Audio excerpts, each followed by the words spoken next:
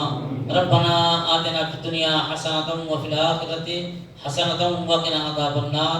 آمین آمین بحق لا الہ الا اللہ تعالی علیہ وسلم۔